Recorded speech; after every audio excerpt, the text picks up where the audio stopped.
सध्या बिहारमधल्या पटना येथील एका सरांची चर्चा सोशल मीडियावर मोठ्या प्रमाणावर पाहायला मिळते. कारण या सरांनी म्हणे नागरिकांना अल्प दरातील सेवा सुविधा देणारं एक रुग्णालय सुरू केलंय. ज्या रुग्णालयामध्ये 7 रुपयांमध्ये रक्त तपासणी, 25 रुपयांमध्ये ईसीजी, 35 ते 50 रुपयांदरम्यान एक्सरे आणि डायलिसिस सारख्या सेवा सुविधा नागरिकांना पुरवण्यात येतात. आणि त्यांच्या या कामाची दखल कळत देशातल्या सर्वोच्च असणाऱ्या संसदेत देखील त्यांच्या कामाचा उल्लेख झाला.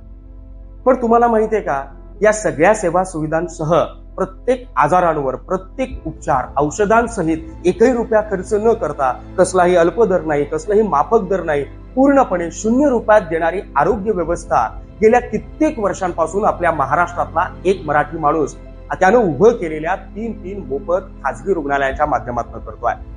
या माणसाचं नाव आहे निलेश भगवान सांबरे.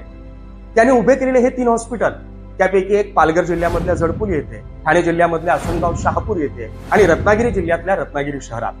या 3ही हॉस्पिटलमध्ये तुम्ही गेलात ना, तुम्हाला डायलिसिस रूम पाहायला मिळेल, एक्सरे सेंटर पाहायला मिळेल, सोनोग्राफी सेंटर पाहायला मिळेल. अद्ययावत बेडनं सज्ज असलेले हे 3ही रुग्णालय, तिथे तुम्हाला एक्सपर्ट डॉक्टर्स, वेल ट्रेन स्टाफ, चांगल्या दर्जाची स्वच्छता, या सगळ्या गोष्टी पाहायला मिळतील.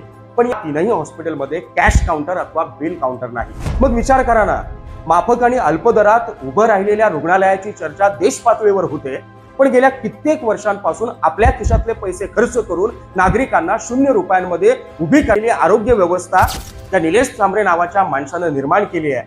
त्या माणसाची चर्चा करण्यात आपण कमी पडलोय का?